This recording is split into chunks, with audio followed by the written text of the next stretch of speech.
Hi hello నమస్తే welcome to my channel. ఇదేంటి నిమ్మకాయ పట్టుకొని నమస్తే చెప్తుందని చూస్తున్నారా? ఏం లేదండి, ఈరోజు నిమ్మకాయతో పన్నీర్ ఎలా చేయాలో చూపిస్తాను.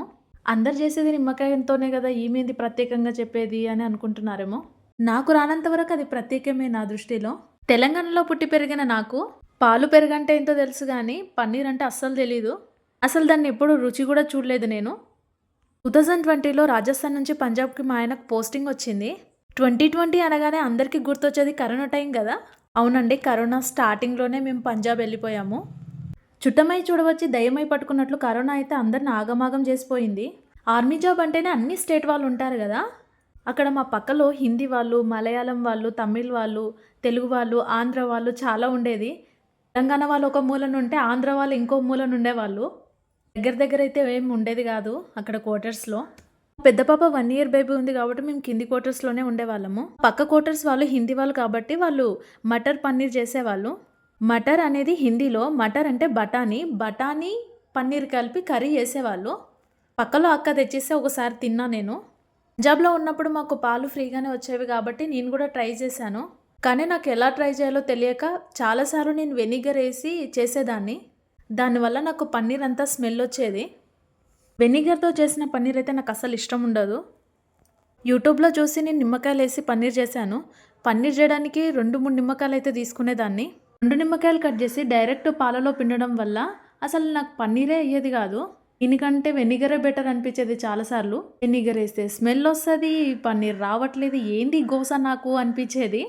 ఇలాగే ఒకరోజు నేను వీడియో చూస్తున్నప్పుడు షార్ట్లో నాకు పన్నీర్ ఎలా చేయాలో హిందీ వీడియో చూశాను.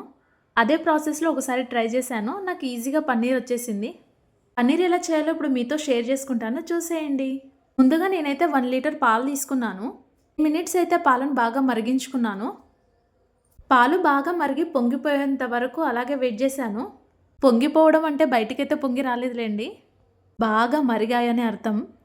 పాలు బాగా మరుగుతుండగానే ఒక నిమ్మకాయ తీసుకున్నాను. నేను తీసుకున్నది మీడియం సైజ్ నిమ్మకాయనే. నిమ్మకాయని 2 ముక్కలుగా కట్ చేసుకొని ఒక బౌల్లో అయితే పిండుకున్నాను. పిండుకున్న నిమ్మకాయ రసంలోకి ఎంత క్వాంటిటీ అయితే నిమ్మరసం వచ్చిందో అంతే క్వాంటిటీలో నేను వాటర్ యాడ్ చేశాను.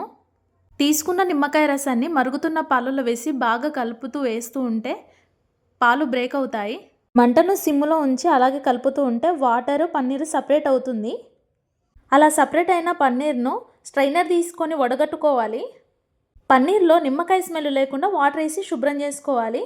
అలా శుభ్రం చేసుకున్న పన్నీర్ను వాష్ చేసిన క్లాత్లో వేసి నేను రౌండ్గా ఇలా తిప్పుతున్నాను. రౌండ్గా తిప్పుకున్న తర్వాత మనము ఆ పన్నీర్ పైన ఒక బర్గ్ అనేది పెడితే అది మనకు ఒక షేప్ వచ్చేస్తుంది. నేను ఒక బొగండి తీసుకొని రౌండ్గా చుట్టుపెట్టిన పన్నీర్ను బొగండ్లో పెట్టి రోలుని దానిపైన బరుగ్గా పెడుతున్నాను. ఎంత వెయిట్ పెడితే అంత తొందరగా మనకు పన్నీర్ అనేది రెడీ అవుతుంది. నేను జస్ట్ 20 మినిట్స్ మాత్రమే పన్నీర్ కోసం వెయిట్ చేశాను. 20 మినిట్స్ తర్వాత నాకు పన్నీర్ అనేది రెడీ అయ్యింది. మనం ఎంత ఎక్కువ వెయిట్ పెడితే అంత తొందరగా పన్నీర్ అనేది రెడీ అవుతుందని నాకు అర్థమైంది. సేమ్ ఇక్కడ చూడండి, హోటల్ స్టైల్ పన్నీర్ లాగానే ఉంది కదా. నేను కట్ చేసినా కూడా నాకు అది ఏమీ బ్రేక్ అయితే అవ్వలేదు. పన్నీర్ చాలా సాఫ్ట్గా అయితే వచ్చింది. మీరు కూడా ఈ చిన్న చిట్కాతో పన్నీర్ ఈజీగా చేసుకోవచ్చు ఇంట్లో.